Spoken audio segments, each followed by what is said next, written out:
GPAncast, o podcast do servidor público.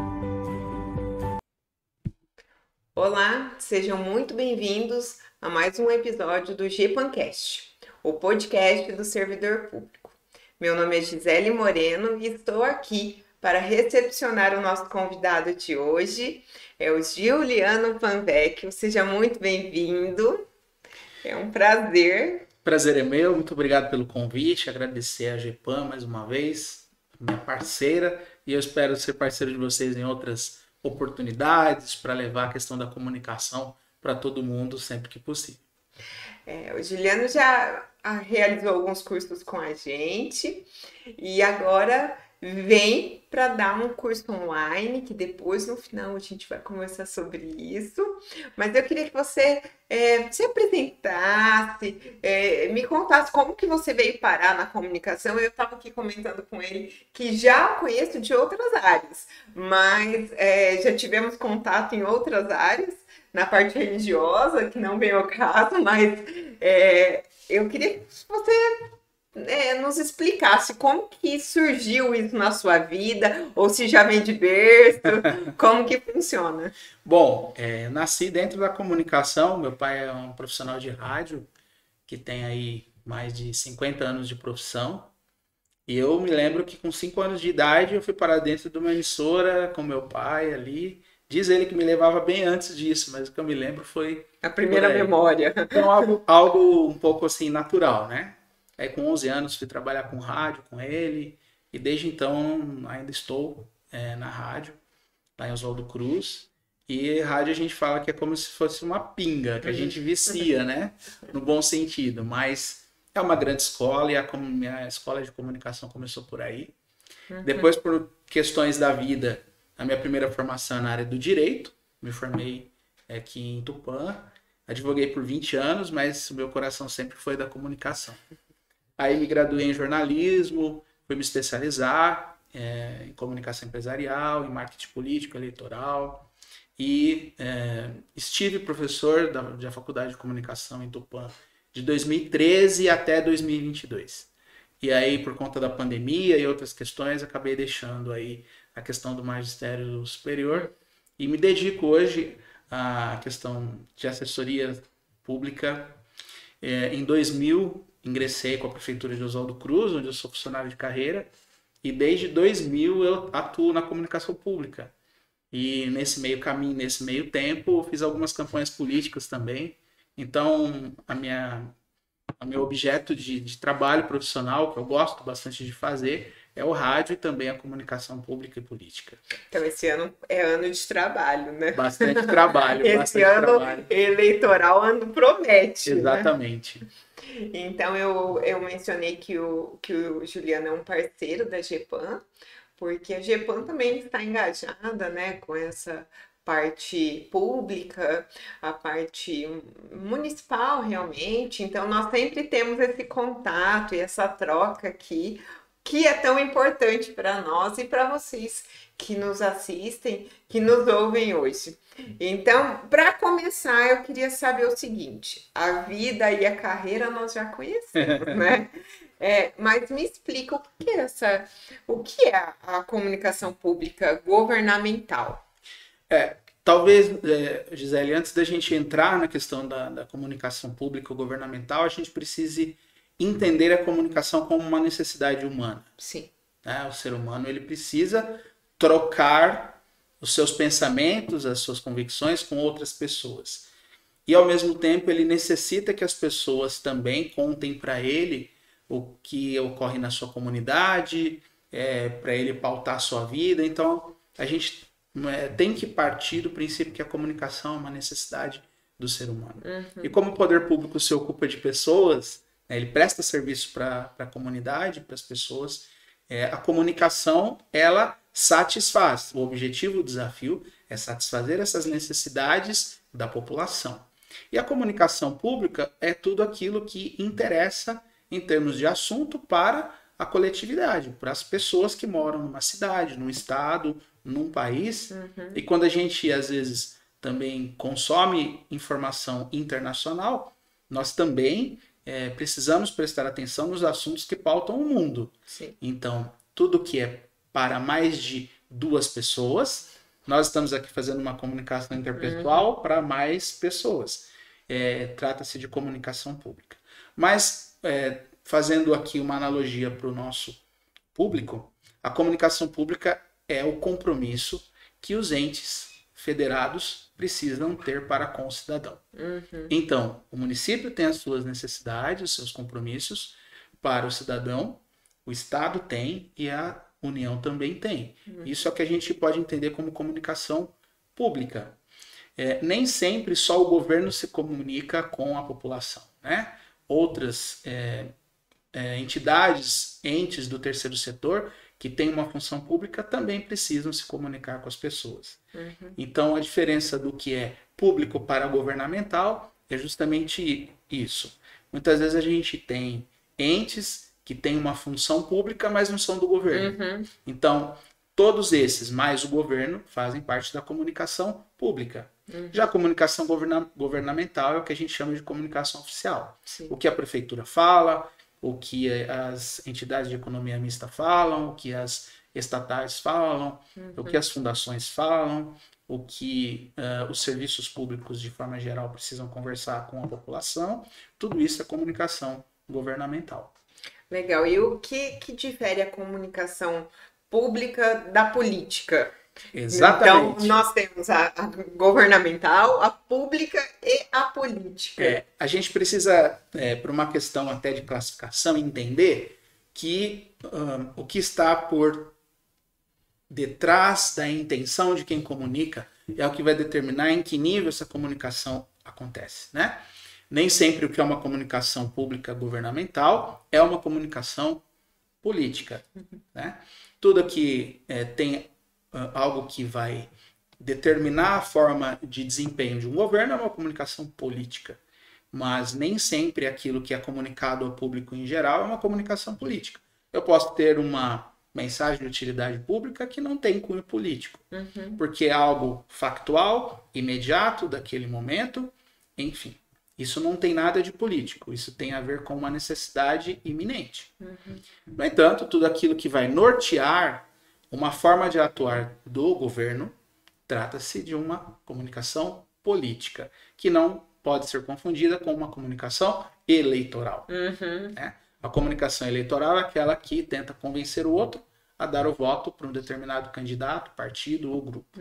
Já a comunicação pública, política, é aquela que tem o desafio de explicar para o cidadão o porquê quem está no mandato tomou aquela decisão para o funcionamento de um serviço, de um órgão público, da maneira que foi pensado por aquele grupo que está no poder. Isso é comunicação política.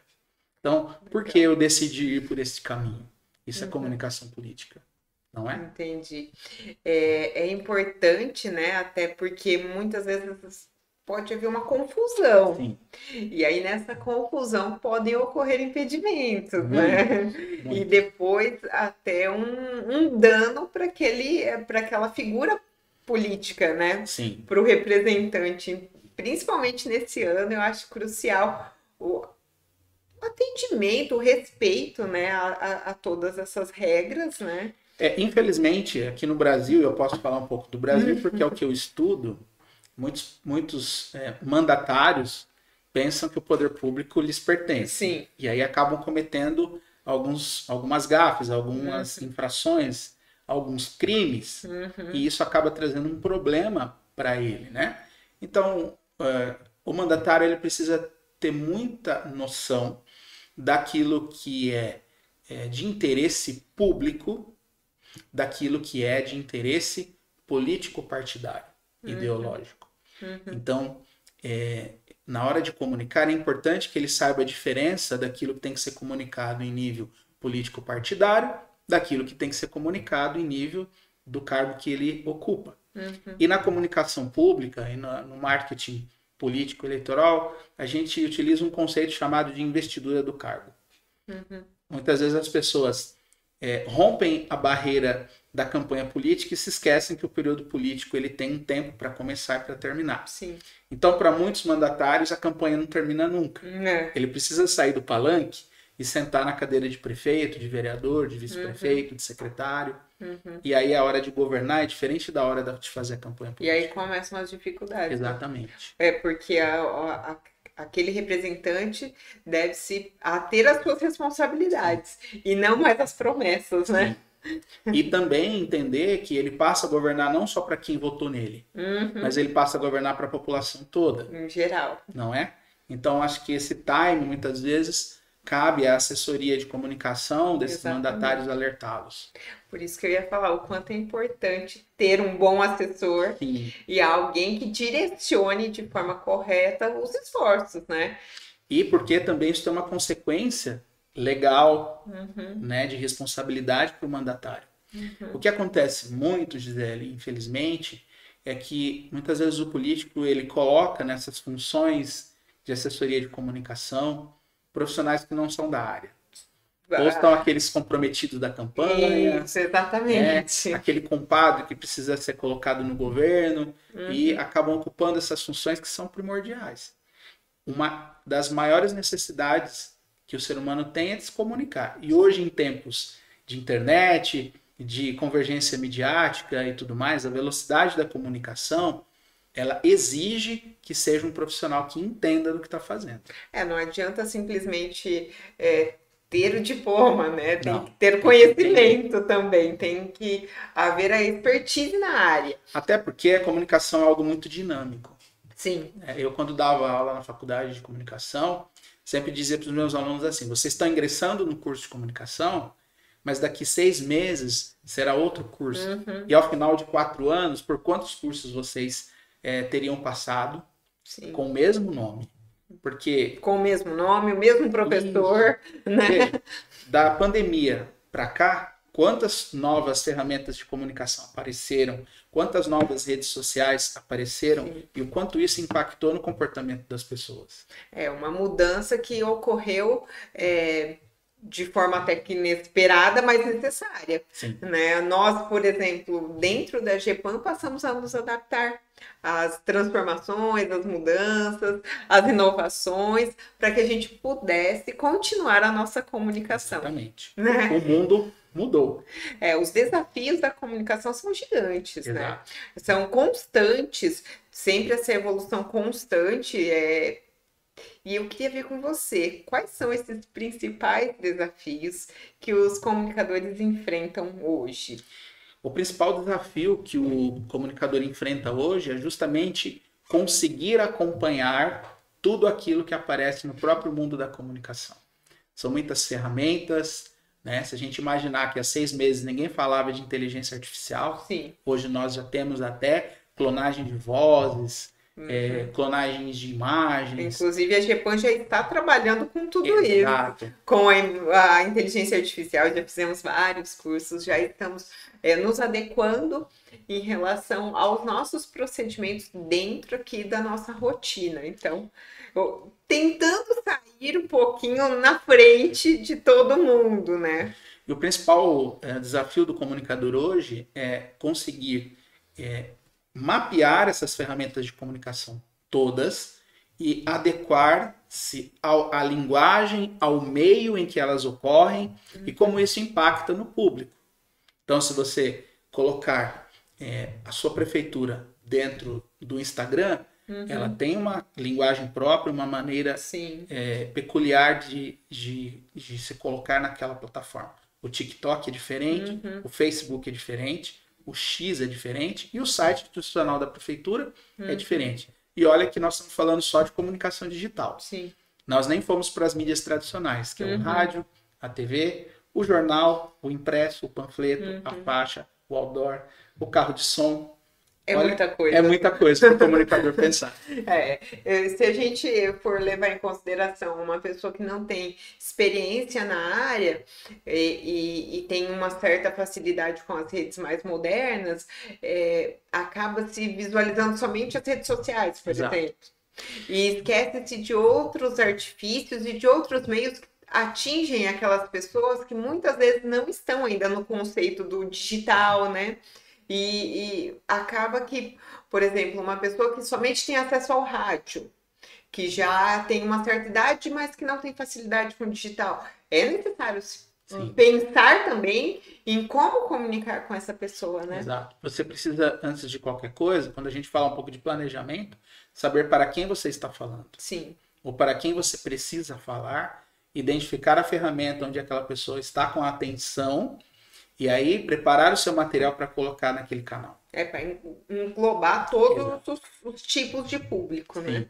É importante que haja essa publicidade, né? Até porque na própria Constituição Federal está estabelecido, né? Que os órgãos públicos têm que estão obrigados a publicar, né? Exatamente, é um dos princípios constitucionais, né? Sim, não resta então dúvida. É necessário essa observação e sempre o respeito a tudo isso. E aí eu queria falar com você sobre as dificuldades em manter essa transparência e a eficiência dessa comunicação, dessa relação, né? Dessa interligação entre o público e o privado, o particular. Olha, de 2021 para cá, a gente tem tido uma dificuldade muito grande que foi a partir do momento em que as pessoas passaram a ser não só atores passivos do processo de comunicação, como a gente tinha no tempo das mídias tradicionais, como o rádio e a TV, onde o público ficava em casa esperando a informação chegar e não podia falar nada a respeito. No máximo era uma carta, né? Exato. Ou uma ligação pode ser que na rádio. nem chegava, né? Então, as pessoas tinham que aceitar passivamente o que era imposto a eles pelos grandes grupos de mídia e aquilo ia realmente determinando o comportamento do ser humano. Sim. A partir do processo de comunicação digital e a chegada da internet, o público que recebia essa informação, ele começou a perceber que ele podia passar também a ser um ator ativo. Então ele podia passar a sua impressão de como ele recebeu a comunicação, a mensagem, para o emissor da comunicação. Então, se uma prefeitura comunicasse, por exemplo, que o caminhão do lixo não ia passar naquela semana, ele poderia perfeitamente devolver para a prefeitura que ele estava indignado com aquele fato do serviço ser interrompido. Então, o processo tradicional de comunicação de emissor, meio, mensagem, receptor, passou a ter os papéis invertidos em muitas situações. E hoje a principal dificuldade das pessoas que atuam na comunicação pública é entender o comportamento do cidadão a partir da comunicação que é feita. Como o cidadão recebe aquela mensagem e como ele se comporta, muitas vezes, para o serviço público dar certo ou não dar certo. Então, a gente, além de emitir os comunicados, a gente precisa entender também como as pessoas reagem, como elas estão assimilando aquela mensagem e se o comportamento do cidadão está contribuindo para o papel do poder público. Então, ao emitir uma mensagem, já deve-se abrir um leque, uma margem para interpretações. Sim. Então, sempre pensar o que escrever, como escrever, onde escrever, né? Para que aquilo seja interpretado da maneira mais eficiente possível. Sempre com uma margem de aceitação das reações que serão contrárias, das reações que serão favoráveis e, principalmente, o maior desafio de quem atua com comunicação pública é entender quem não fala nada, quem não participa. Leu, assimilou a mensagem, mas não se manifestou. Sim. Tem esse terceiro elemento, essa terceira eu acho figura, que é o mais enigmático, né? E o mais desafiador, não é? Não é porque muitas vezes uma postagem numa rede social tem 150 comentários que aquela informação é negativa. Né? Existem uma série de fatores que precisam ser levados em conta. E às vezes pode ser que uma opinião ali expressada pode desencadear uma avalanche, né? Uma crise. E é realmente essa nossa próxima indagação aqui. Como trabalhar, então, essa gestão de crises? Como combater as fake news que são tão avassaladoras? Sim, né? Eu entendo que são duas questões. A primeira, a gestão de crises. Quem lida com o poder público está lidando com crise a todo tempo todo. A todo momento. Mas não é tudo aquilo que as pessoas reagem que se torna uma crise. Então, os gestores de comunicação, os secretários, precisam ter um pouco a cabeça isenta para avaliar essas situações. Né? Muitas vezes é feita uma publicação e temos lá 10, 15 comentários negativos, isso não gera uma crise. Mas 300, 400 comentários negativos já pode ter detonado uma crise. A gente precisa partir sempre do princípio de minimizar efeitos da crise antes de comunicar. A gente tem que sempre mensurar como fazer essa comunicação antes da crise acontecer. E existem treinamentos, existem capacitações para aparelhar os secretários, agentes públicos, para evitar as crises. E tem uma outra figura também. E quando a crise aparece, o que nós vamos fazer? Tem essa outra questão. Então, existem algumas ferramentas também. É recomendável que você crie um gabinete da crise com atores ligados àquele setor, sempre um profissional de comunicação, e que a comunicação aconteça o máximo possível. Todas as vezes, Gisele, que a gente comunica, a gente diminui a dor dos outros. A gente está vendo aí a questão das enchentes no Rio Grande do Sul e o quanto o papel da comunicação é fundamental para que as pessoas não morram. Para que as pessoas saibam para onde elas têm que ir, quem elas têm que procurar, qual horário que elas têm que se dirigir e assim sucessivamente. Por isso que eu disse lá no começo que a comunicação é uma necessidade. Sim. E entre as questões que o Brasil está aprendendo agora, já foi assim em São Sebastião, há 2 anos, foi assim nos episódios de Petrópolis, no Rio de Janeiro, agora estamos tendo isso no Sul. Nós, como comunicadores, estamos aprendendo também não só as questões mitigatórias de infraestrutura, mas que a comunicação precisa estar inserida nessa agenda. Até de forma preventiva também, Exatamente. né? Porque houve a comunicação de que haveriam enchentes, né? Mas acho que não teve uma dimensão do quanto seria prejudicial. Então, muitas pessoas acabaram não compreendendo, talvez, ou subestimando aquilo, né? E permaneceram nas residências, né? Exato. Então, uma coisa que sempre na sua fala que me veio à mente foi a questão de Brumadinho, né? Também. Que não houve, ou melhor, houve muito próximo e as pessoas não conseguiram sair. Aqueles que estavam por ali não conseguiram se deslocar e deixar o local com a emergência necessária. Existe algo que você que é de prefeitura e está nos assistindo, você vai saber o que eu estou falando. Toda ação de comunicação ela precisa de um tempo para as pessoas assimilarem a mensagem. E muitas vezes esse tempo é até para a pessoa acreditar se aquilo é verdade ou mentira. Até porque vai haver uma troca, né? Olha, você acha mesmo? É isso mesmo que está acontecendo? Você vai sair ou não? Vai ter uma relação ali da sociedade, né? Até porque, imagina, no caso do Rio Grande do Sul, você tem que sair da sua casa. Aí você tem 2, 3 filhos, onde eu vou levar essas pessoas? Tem gente que tem pessoas acamadas em casa, pessoas que fazem uso de contínuo de remédio ou suporte de saúde. Como que eu vou fazer isso? A pessoa nunca acredita que aquela situação inusitada faz parte da realidade dele. Foi mais ou menos quando nós fomos surpreendidos com a pandemia, que nós tínhamos que não sair mais de casa, usar máscara, não conversar com os nossos familiares, com os nossos parentes, com os nossos amigos, de uma hora para outra. E aí, como foi difícil para as pessoas mais idosas acreditarem, né? A gente até via vídeos de senhores e senhoras querendo sair de casa, tentando pular o muro, né? Porque como assim eu não vou ser privado da minha liberdade, né? Como que eu não posso Eu não sair? acredito que esse vírus é tudo isso. É uma criação, né? E nesse aspecto, já indo para o outro tema, as fake news prejudicam muito demais o papel do poder público se comunicar com o cidadão. Muito. A gente tem aí N exemplos. As dificuldades, por exemplo, das secretarias de saúde cumprirem suas metas de vacinação, de encaminhamento das pessoas para os programas de prevenção.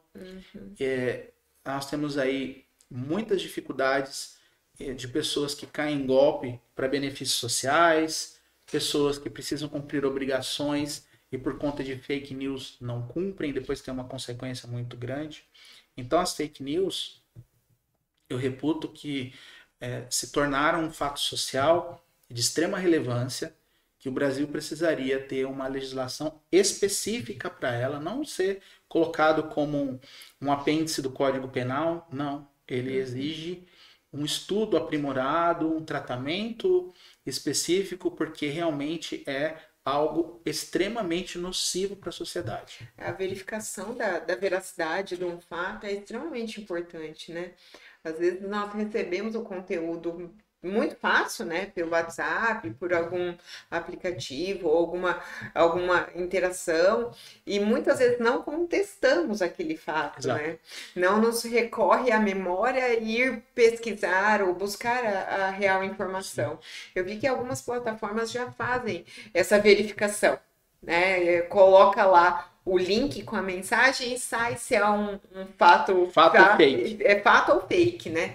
E tem uma acontece, questão, né? que envolve a fake news e as novas plataformas, que é o seguinte: as redes sociais e o próprio WhatsApp, que é um aplicativo de troca de mensagens, essas tecnologias fazem algo pelo nosso ego que nos forçam a acreditar naqueles conteúdos. Porque a internet, ela nos trouxe uma certa comodidade.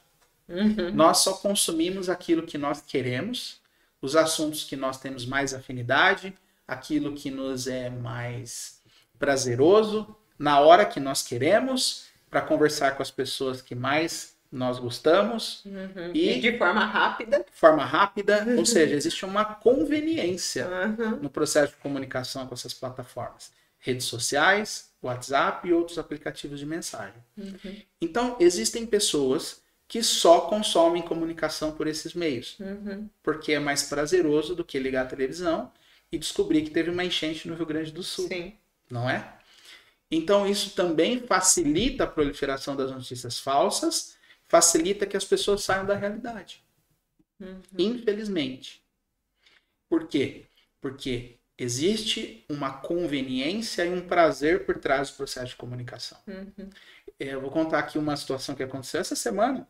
A minha mãe faz hidroginástica, ela tem um grupo lá das senhoras, e uma senhora gravou um áudio e mandou para as outras senhoras que lá na cidade de Oswaldo Cruz existia uma funcionária da área da vacina que estava fazendo as pessoas assinar um termo a respeito das consequências da vacina da dengue. E nem vacina da dengue foi ofertada para a cidade ainda. Acho que aqui também, a Damantina, a gente está gravando, não tem. Não tenho conhecimento. Eu sei que alguns lugares estão disponibilizando para crianças. Então, né? veja, a pessoa não sabe se na cidade dela tem a vacina, mas estava propagando algo contra o processo da vacina. Né? Independente da opinião das pessoas a respeito da vacina, existe uma mentira por trás daquilo e ela estava repassando para todos os grupos que ela participava. Embora na televisão o governo faça um esforço para dizer quais são as cidades, qual o perfil de público que está recebendo essa vacina. Sim. E aí chega-se a notícia até um lar, onde às vezes a pessoa não tem tanto conhecimento técnico, né? Não é tão específica a área de atuação dela em relação àquele conteúdo que foi fornecido. E como tá lá... É verdade. É verdade. É verdade. Né? A gente até costuma dizer, se tá no Facebook, é verdade. Exatamente. Mas não é isso que acontece. Assim. Muito pelo contrário, Muito né? pelo contrário. É mais fácil ser fake do que ser fato. Não é? E existem pessoas que só se informam pelo WhatsApp. Sim. Né? O que ela leu no WhatsApp é lei e pronto. Eu até esses dias, eu vou contar uma coisa pessoal minha. Eu vi uma publicação e dizia assim, a gente descobre a idade da pessoa quando ela vai pesquisar no Google e não em outro lugar. E eu falei, gente, qual que é o outro lugar? Porque eu não sabia.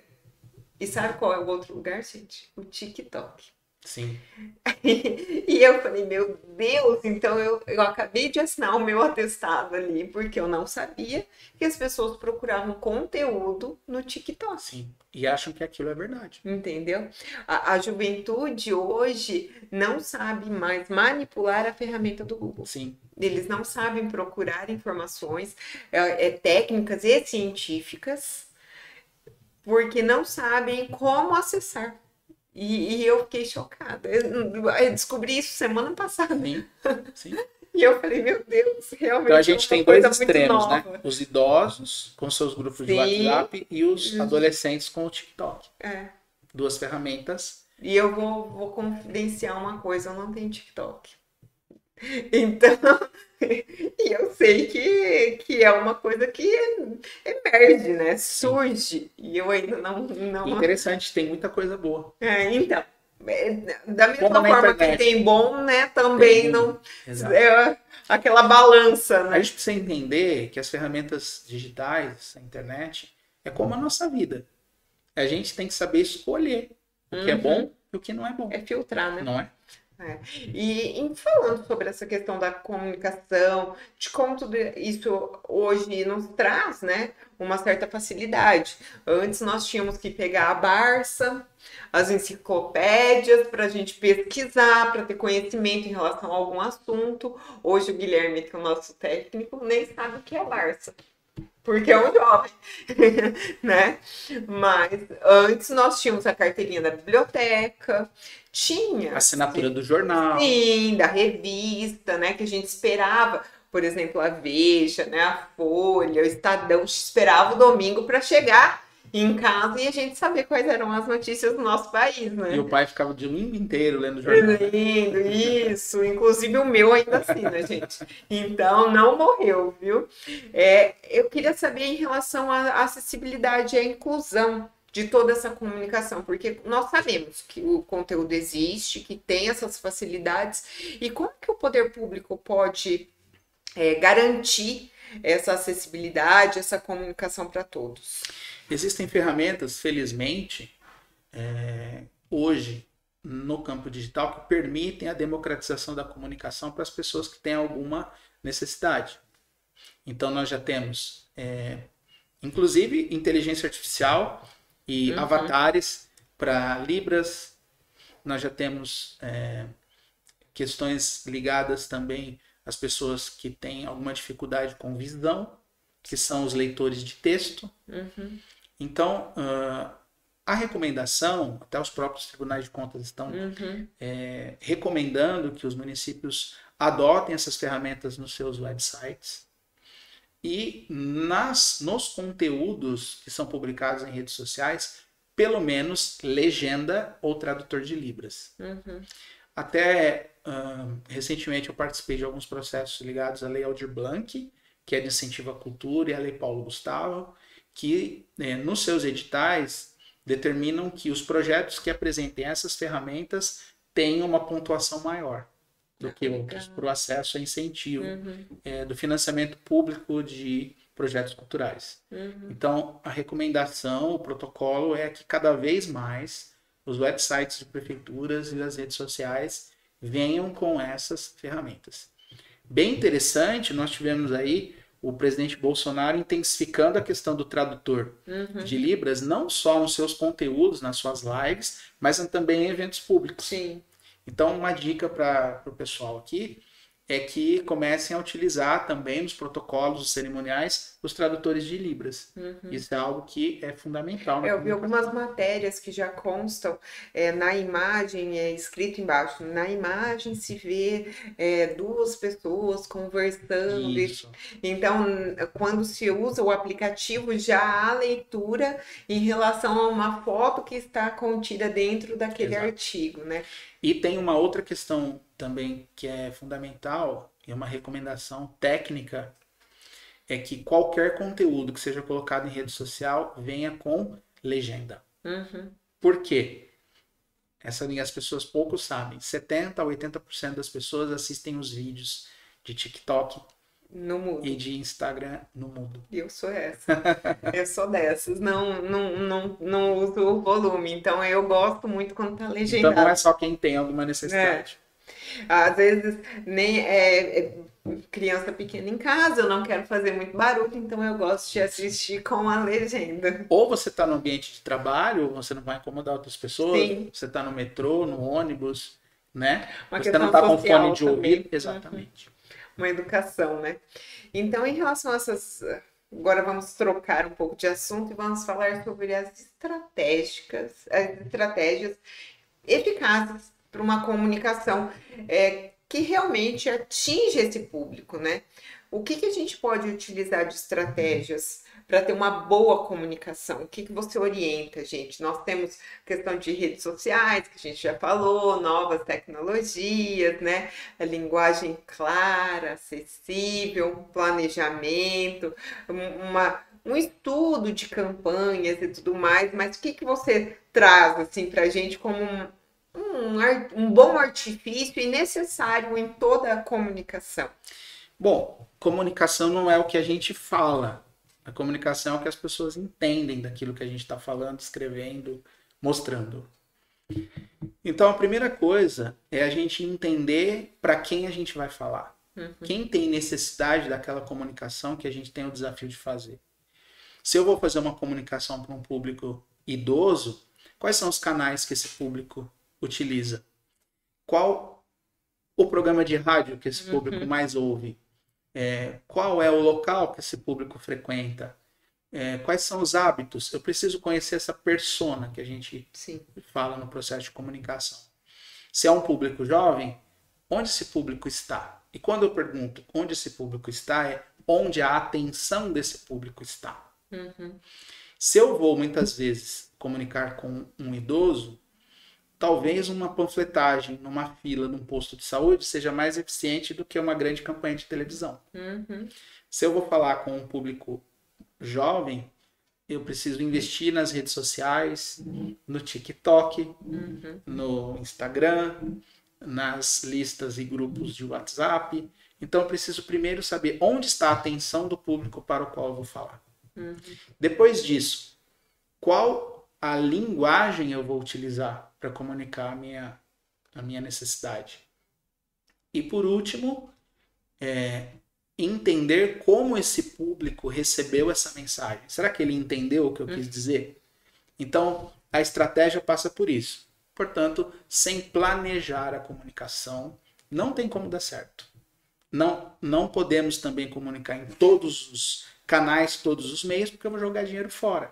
Comunicação custa dinheiro. Então, eu preciso primeiro saber para quem eu vou falar, como eu vou falar e de que maneira eu vou falar. Então, essas estratégias precisam ser pensadas. E um problema muito sério que as prefeituras têm, principalmente, Zé, é que elas não dão tempo para os setores de comunicação fazer esse planejamento.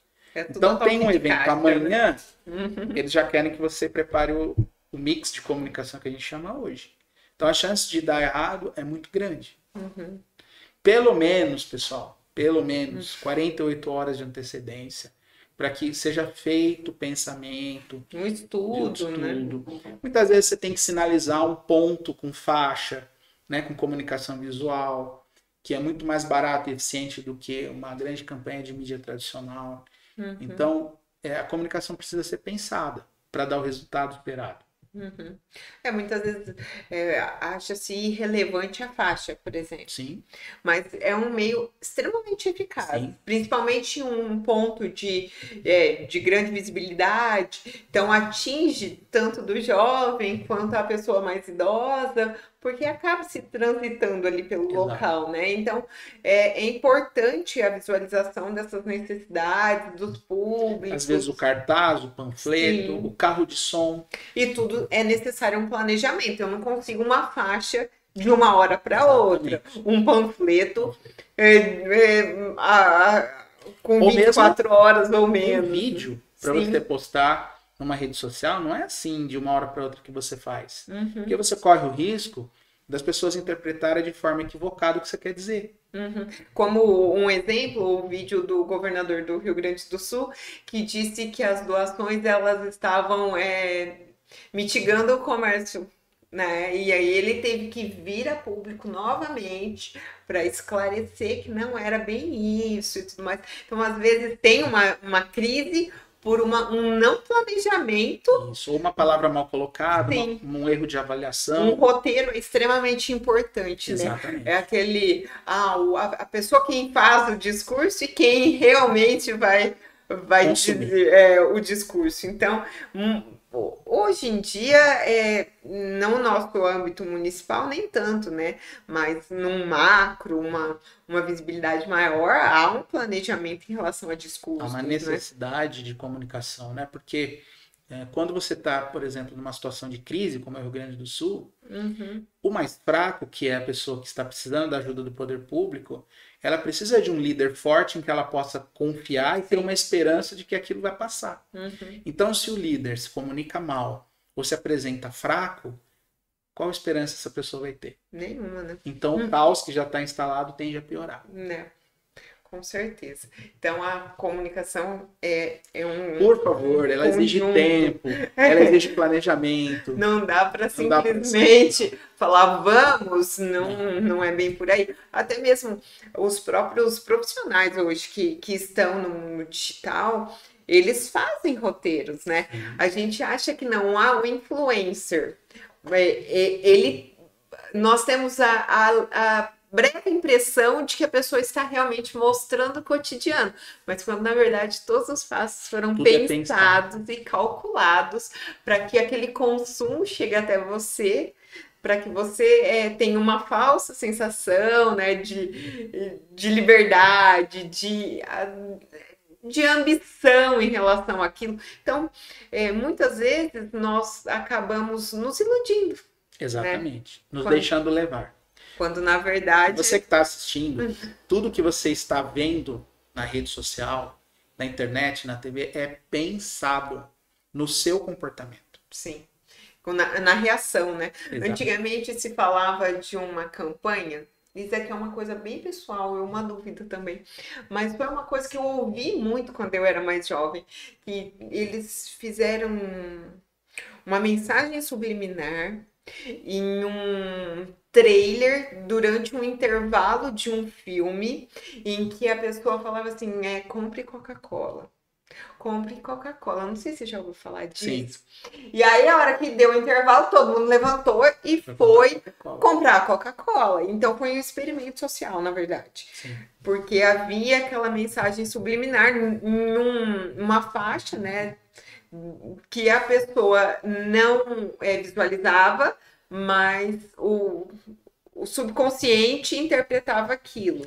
É a mesma maneira de quando as pessoas restringiram personagens fumarem em cena. Sim. Porque ficou comprovado pelos estudos de mensagens subliminares, de semiótica, que o herói, ao final da batalha, acendia um cigarro. Aham. E isso influenciava as pessoas. Tanto é que a campanha do Marlboro era um homem todo Isso, um bonito, cowboy. em cima de um cavalo, Ou né? o carro de corrida, não é? Que inclusive O no final vermelho. teve um câncer, né? Exato. Então, na verdade, as realidades são diferentes. Bem diferente. Quem nos vê agora, se nos vê daqui a um tempo, fala, nossa, mas são os mesmos personagens, né? Exatamente. Que diferença. E em relação aos casos de boas práticas e sucessos em relação a essas campanhas, você pode nos trazer algum exemplo, algo positivo que você já teve contato, que te impactou e que talvez até passou a fazer parte das suas orientações? O que você tem para trazer para o nosso ouvinte como uma lição realmente a ser aprendida ou uma indicação de algo a ser feito dentro dessa relação de comunicação? O primeiro grande caso que a gente tem de sucesso de comunicação contemporâneo foi o presidente Barack Obama, em 2013. Ele foi um precursor do uso das redes sociais. Não sei se você sabe, na época ele criou uma rede social dele e fez com que os cidadãos participassem daquilo. E lá atrás ele sinalizou para as plataformas que trazer a atenção e as pessoas para dentro de um lugar que é só dele poderia fidelizar as mensagens, tornar mais barato o processo de comunicação e, ao mesmo tempo, desenvolver, despertar nas pessoas o sentimento de pertencer àquilo, né? A sensação de pertencimento. Nós temos alguns casos importantes hoje no Brasil, se você quiser assistir. A Prefeitura de Salvador é um case de sucesso, porque eles utilizam muito a linguagem do lugar, muito símbolos de imagens de Salvador, a prefeitura de Aracaju também, e um prefeito muito interessante, que ele é considerado talvez o melhor do Brasil na comunicação digital, é o prefeito de Florianópolis. Ele consegue fazer um engajamento na rede pessoal dele maior do que da própria prefeitura. E todos esses cases de sucesso, eles têm o ser humano como principal elemento. Pessoas gostam de ver pessoas. Sim. Então, você que faz comunicação para prefeituras, que está nos assistindo, se você não colocar cidadão na sua obra, cidadão no seu serviço, o pessoal que utiliza aquilo que você trabalha para opinar sobre a sua realização, a comunicação tende a não funcionar. Tem que dar as caras. Tem que dar as caras, e a comunicação não é feita de números, de milhões, de convênios. A transparência não é feita assim. Não é uma mera mensagem, né? Uma imagem, porque muitas vezes as pessoas nem leem, né? Não. E também é muito chato ficar lendo planilha. Então, se você quer fazer com que as pessoas interajam com a sua comunicação, coloquem-nas no seu conteúdo. Certo. E o jornalista é importante em tudo isso, né? O jornalista é importante porque ele é um leitor da sociedade, né? Sim, ele que vai trazer, né, essa interpretação como agente da sociedade, né? E ele faz parte, ele integra, né, aquele conteúdo e ele vai mostrar, né, o quanto é necessário, onde é necessário, o papel dele nesse contexto é importante. O jornalista, eu falo que ele é um quebra-galho da sociedade, porque o papel do jornalista é traduzir para as pessoas o que é difícil. Né? Eu falo sempre para os meus alunos na faculdade assim, vocês têm que escrever, falar ou mostrar os conteúdos que vocês têm que comunicar para que se uma criança de 7 anos entendesse o que vocês querem dizer. Esse é o desafio do jornalista. Então, ele é importante na transparência, na prestação de contas, é ele quem vai, na verdade, fazer essa ponte, né? É que ele vai tornar compreensível para a sociedade o que é difícil da própria burocracia do sistema público. Como que você vai explicar para um cidadão o que é uma audiência pública da LDB? Ou que é uma audiência para formação de orçamento. E a importância da participação do cidadão na audiência. Né? O desafio do comunicador, do jornalista, é fazer a Dona Maria, que mora lá na vila, sair da casa dela e ir até a Câmara Municipal e opinar. Qual é a dor que essa senhora tem todo dia que ela sai de casa e que faz 30 anos que a prefeitura não resolve o buraco na frente da casa dela. Então ela precisa fazer com que aquela necessidade seja inserida no orçamento, o problema dela seja resolvido. E é o que a gente acaba vendo muito nas redes sociais, né? Hoje, a pessoa lesada acaba expondo a sua necessidade ali na rede social da prefeitura ou em algum grupo, né? E aí o responsável por todo esse entendimento e compreensão da comunicação também deve estar antenado ali, né? Exato. Para Ele saber... precisa ter a sensibilidade da leitura social, que Sim. a gente chama, né? É assim. A pessoa sai de casa com o carro, cai num buraco todo dia. O buraco que ela cai com o carro todo dia é mais importante do que o viaduto de 5 milhões de reais que o prefeito entregou. Sim. Então, o jornalista, o setor de comunicação do poder público, ele precisa ter essa sensibilidade.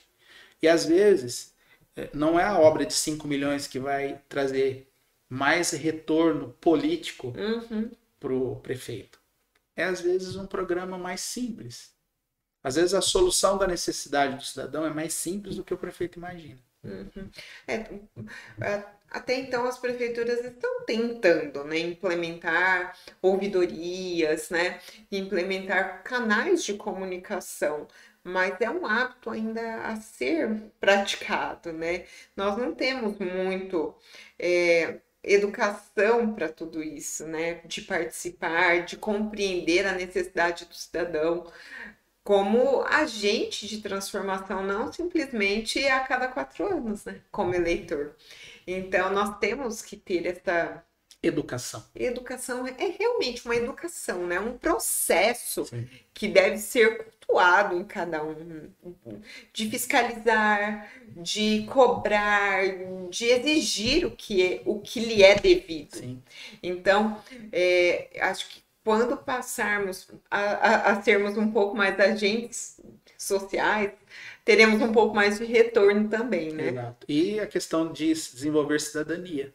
Sim. Né? Falta um pouco de vontade política dos gestores investirem nas ouvidorias. Se o prefeito conseguir entender o papel da ouvidoria, ele vai conseguir fazer muita política. E até... Na verdade, não é um canal de reclamação. Não, é um canal de comunicação. De comunicação, né? É porque é ali que o prefeito vai identificar onde a sua atuação vai ser mais necessária. E não na campanha, onde se visitam as casas, ouvem-se as necessidades, mas passado os 4 anos, as necessidades ainda continuam, Exatamente. Né? Então, é no desenrolar, no desenvolver do compromisso assumido nesses 4 anos, né, na eleição, é que se deve realmente fazer, não simplesmente levar como algo... muitas vezes nós escutamos, mas o cidadão nunca está contente, nunca foi o que se esperava. Por quê? Porque não se ouviu de forma ampla, né? Não Existe se uma levou questão em consideração. Na comunicação que precisa ser feita pelo poder público, que não é só o de informar, mas também de ouvir. Porque a comunicação é uma via de 2 mãos. Sim. Ela vai e ela precisa voltar. Né? Que é, muitas vezes, o que os prefeitos não fazem, ou os secretários não fazem, que é avaliar as ações de governo. Enquanto você estava falando, eu fiquei pensando em relação às pesquisas, né, de opinião pública. Nós aqui na GEPAM, nós realizamos pesquisas em vários municípios, inclusive neste ano eleitoral, muitas pesquisas vão ser feitas. Esse final de semana teremos 1 ou 2, Guilherme? Uma pesquisa, mas já tivemos semanas anteriores 2, às vezes até 3 pesquisas em um final de semana. Nós procuramos fazer no final de semana, que é quando se encontram mais pessoas, né, nas ruas e tudo mais, sempre com um cronograma, né, uma ficha ali por faixa etária, por renda, por sexo e assim por diante, para ter uma coisa mais ampla, né, e direcionada para o gestor. Então é necessário, talvez, se preparar e realizar essas pesquisas para poder compreender as necessidades reais daquela cidade, daquele bairro, daquela faixa etária em específico, né? E o quanto ainda temos meios e não utilizamos. E aí eu queria falar com você sobre o futuro agora. Pode, Figo. Vamos lá, vamos pensar lá na frente, né? E eu queria ver quais são as tendências, então, em relação ao futuro da comunicação governamental. Eu penso que o presente sinaliza para a gente que não tem como o poder público estar fora das novas tecnologias. Sim. Então, os prefeitos podem pensar em canais de comunicação pelo WhatsApp, podem pensar em comunicações em tempo real com as pessoas, em ferramentas automatizadas de perguntas e respostas para o cidadão, podem pensar em utilização mais clara e participativa das redes sociais e pode pensar também em questões voltadas à democratização do sistema de comunicação. Então ele tem que desenvolver ciência de dados para entender o comportamento do cidadão, e isso ele consegue fazer no atendimento do sistema de saúde, na matrícula das crianças, na merenda que é servida, na entrega de medicamentos, nas consultas, nos atendimentos da fisioterapia, nas demandas de serviços gerais do município. Ele precisa pensar num profissional ligado à ciência de dados. Nos dados estão as informações que o prefeito precisa para administrar. Tem que conhecer a fundo, né? Exato. E ele tem essa riqueza de dados já no próprio sistema, só que eles estão soltos, estão esparsos. E a partir da reunião desses dados, ele vai conseguir fazer um bom planejamento estratégico, otimizar com eficiência o seu gasto e comunicar melhor com as pessoas. Então tem que ter uma visão em relação à importância e à adaptação contínua, né? Isso. A informação do serviço do dia a dia do município tem que chegar para o prefeito. Através de ferramentas que ele deve pagar já, mas ainda não estão conectadas. Então, conhecer tudo isso é extremamente importante, Exato. né? E sempre buscar o aprimoramento. Primeiramente. Agora, falar de futuro em comunicação, eu não me arrisco. Pode ser que daqui 6 meses a gente está falando de coisas que ainda não existem. É assim, ou surge uma nova plataforma. Isso. Ou uma plataforma que no Brasil pega, na Inglaterra não pega, É uma no coisa Japão que, é diferente do Brasil. que aqui no Brasil a maior quantidade de aplicativos baixados do WhatsApp é no Brasil. Sim. Em outros países, por É o incrível SMS. que pareça, o SMS ou o FaceTime, né? Pelo Facebook. Ou o Messenger do Facebook. Sim, e coisas que o brasileiro já está deixando de utilizar o Facebook. Porém, o brasileiro é o segundo no mundo em permanência conectado. Então, os prefeitos precisam prestar atenção nisso. Sim. Eu tenho pesquisas lá do meu município que 92% da população é conectada ao WhatsApp. E 88% da população é conectada em redes sociais. Avassalador a conexão digital hoje em relação a qualquer outro meio de comunicação. O quanto é importante se atualizar. E por isso, em relação à atualização, em relação a treinamento, a conhecer um pouco mais do quanto é importante se adaptar, inovar, buscar conhecimento, é que a GEPAM, junto com o Juliano, nós pensamos um curso voltado à área da comunicação. Então, eu queria ver com você quem é o público-alvo desse nosso curso, quais são os objetivos, o que a gente pode esperar deste treinamento. Olha, eu queria convidar você que está assistindo, você que é gestor de comunicação, assessor de imprensa, social media, publicitário, relações públicas, secretários de comunicação, assessores de gabinete, chefes de gabinete, secretários institucionais, enfim, esse público que lida com a política, presidentes de Câmara, vereadores, prefeitos, secretários, a participar desse curso. Comunicação é uma necessidade. Não é um luxo, Não né? é um luxo, é necessidade. Né? Às vezes o prefeito fica discutindo muitas questões administrativas, tá certo? Mas esquece que a comunicação é algo que ele precisa a todo momento. Sim.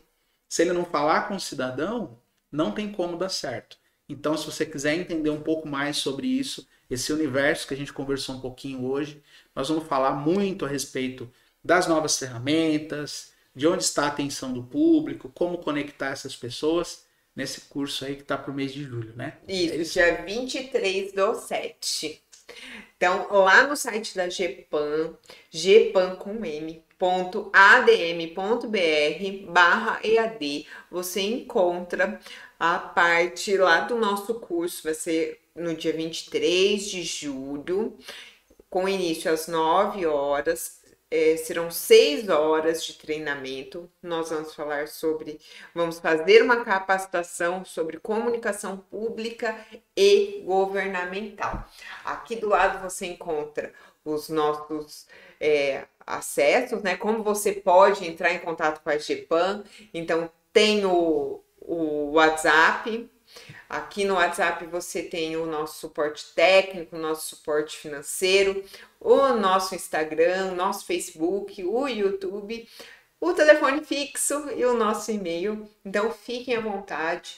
Ou já pega ali o QR Code, você já cai ali na nossa comunicação, nosso Linktree, você pode ver e escolher por qual meio deseja entrar em contato com a gente. Se já quer fazer a inscrição, mas está com dificuldade ou precisa tirar algumas dúvidas, vocês só chamar ali no cantinho o nosso WhatsApp, que alguém do nosso suporte vai entrar em contato com vocês. Então, o convite é para que estejam juntos da gente no dia 23, a partir das 9 horas da manhã. Então, fiquem à vontade para perguntar, para saber o que precisamos, ou o que você precisa. Olha, eu preciso de um suporte de como fazer a minha inscrição. Estou com dificuldade. Ou quero inscrever mais de uma pessoa. Como eu faço? É só chamar o nosso suporte técnico. O Guilherme vai atender vocês. Ou estou com problemas em relação ao meu boleto. Chama lá, tem a opção do suporte financeiro, a Gabriele atende você, tá bom? Não fiquem com dúvidas. Olha, quero saber se o professor vai entrar em determinado assunto. Manda mensagem pra gente e a gente entra em contato com o professor. Importante dizer que este curso, ele vai ser ao vivo, mas ele é gravado. Então, a gravação fica disponível na área do portal do aluno por 20 dias. Vocês podem ver este conteúdo assim que finalizar o curso. Antes das 18 horas, ele já está lá na área do portal do aluno. Tem certificado, tem material de apoio e também tem uma consultoria breve de 20 dias, porque o professor fica no grupo do WhatsApp. Então, se surgirem dúvidas após o curso, vocês podem mandar ali aquele questionamento no grupo do WhatsApp que o professor vai auxiliá-los, tá certo? Eu acho que tem alguma coisa a acrescentar, algo importante a dizer, ou já falamos tudo? Eu acho que agora o pessoal tem que se inscrever, né? As dúvidas a gente tira durante o curso. Quero agradecer o convite mais uma vez da GEPAN. Agradecer, eu tenho certeza que vai ser mais uma jornada muito bacana, como já foi as outras que nós fizemos aqui. E mais uma vez aí, falar de comunicação é sempre um prazer e uma necessidade para as pessoas. E vocês podem ver que ele realmente coloca um amor, um prazer no que fala e no que faz, porque tem propriedade no assunto, né? Então, muito obrigada, Juliano. Obrigada por ter aceitado o nosso convite, tanto em relação à participação no podcast, quanto ao nosso treinamento. É uma felicidade realmente estabelecermos essa parceria. Espero que possamos continuar por muitos anos e que vocês gostem, tá? Se gostaram deste conteúdo, deixem ali a sua mensagem, coloquem as suas impressões. Se vocês têm intenção de sugerir alguma coisa, também entre em contato com a gente. Aceitamos críticas positivas, construtivas, tá? Para sempre melhorar, para trazer realmente informações que possam ser relevantes para o seu dia a dia, para as suas atuações em relação à eficiência e eficácia da administração e dos órgãos públicos. Então, convido a todos vocês, sigam o professor nas redes sociais, a GEPAN também está nas redes sociais. Qual que é o seu? Gilpanvecchio, @Gilpanvecchio lá no Instagram. É isso aí, a GEPAN também, @GEPAN Consultoria no Instagram. Ativem o sininho aqui no canal no YouTube. Também estamos no Spotify com o nosso podcast. E no Facebook. Ainda não estamos no TikTok. Então, agradeço a todos vocês, agradeço a você que nos ouviu até agora. E espero contar com a sua presença e participação em um novo episódio. Muito obrigada, Gil, e obrigada a você. Até a próxima. Tchau, tchau.